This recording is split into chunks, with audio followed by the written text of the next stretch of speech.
Hello, everyone. Welcome to my channel. Today I'm going to tell you a very interesting story where a young man who recently graduated as an English teacher starts working at an important school, but he ends up accepting to become an assistant teacher for another teacher, and the two have a conflict at first, but secrets are revealed about each other, and an overwhelming passion develops between them. What if your past never really let go and came back in someone else's eyes?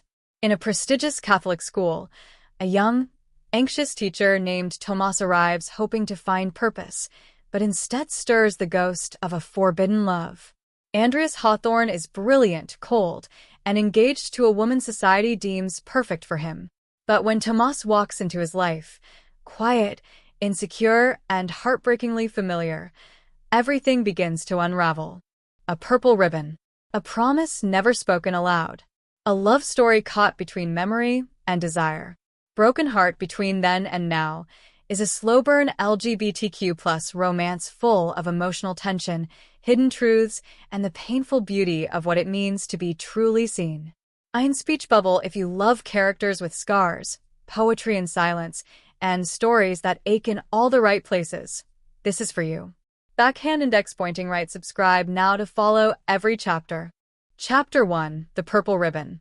The apartment was silent, except for the distant hum of the city breathing outside.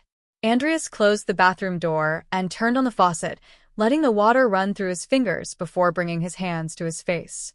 The engagement celebration had been perfect. At least, that's what everyone said. Olivia shone in her navy blue dress, champagne glasses clinked in toasts, and smiles were polite. He had done everything right. Everything expected of him. But something was wrong. He looked up at the mirror. Water trickled between his brows and down the firm line of his jaw, but that wasn't what unsettled him. It was the feeling that something inside him was out of place, as if he were outside his own body, performing a role. And then the memory came. The college party. The music muffled by the crowded bar. The heat of dancing bodies, laughter, the scent of beer mixed with cheap perfume. And Tom, with his mischievous smile and eyes shining under the dim lights. He had pulled him by the hand into a darker corner, away from curious eyes. "Listen to me," he'd said, holding two plastic cups between his fingers. "I don't want to marry anyone else. Only you." Andrius remembered laughing at the time. "You're drunk." "I'm not." Tom dropped the cups to the floor and pulled a purple ribbon from his pocket, thin and soft. He held Andrius's wrist gently, as if touching something sacred, and tied the ribbon there. Then he did the same to his own.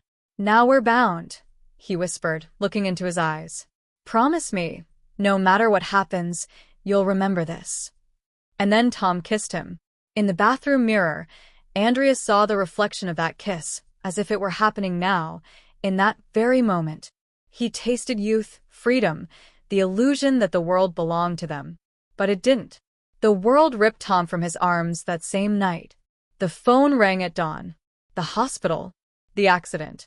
The unrecognizable body. The purple ribbon, stained with blood, still tied around Tom's wrist when Andrius saw him for the last time. The pain returned like a blade cutting through his chest. Andrius took a deep breath, but couldn't stop the tears from falling silently. He leaned against the sink, shoulders trembling slightly. In the next room, Olivia slept peacefully. The engagement ring sparkled on her finger, a symbol of a stable, proper, safe future. But Andrius knew the truth. Part of him was still trapped in that night, in that promise, in that purple ribbon. And nothing he did could change that. The first day, the teacher's lounge was quiet, filled only with the soft hum of the coffee machine in the background. The strong scent of coffee mingled with the woody aroma of old furniture, giving the room an air of seriousness and tradition. Andrius sat at the table, reviewing notes for his next class, but his mind was elsewhere. The previous night still weighed on him. The past never let him rest.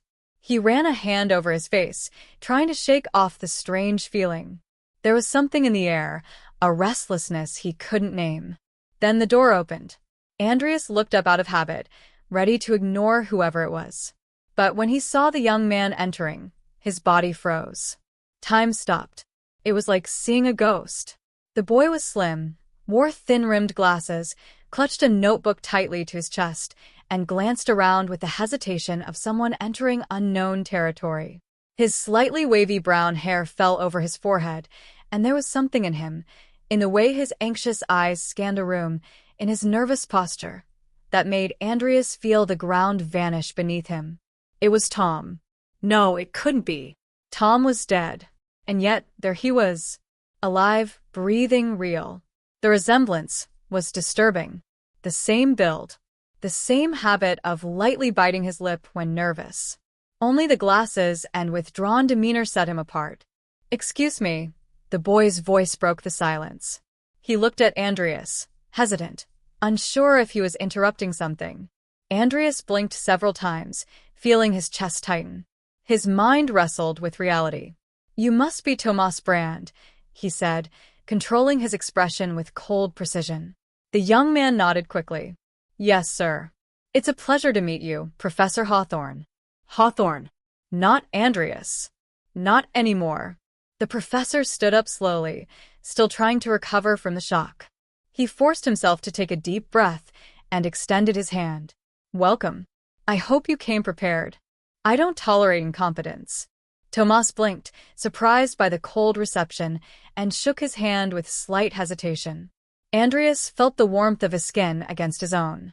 For a moment, a flash of memory returned. Tom, holding his hand at the party, the purple ribbon tied around their wrists. He released Tomas's hand quickly, as if he'd touched fire.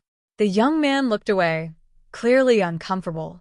I'm ready to learn," Tomas said, trying to keep his voice steady, though his insecurity was evident. Andrius merely nodded, keeping a stern expression. But inside him, something had begun to crack. And then he liked this first chapter. Subscribe to the channel, comment, and like to help us. Until the next chapter.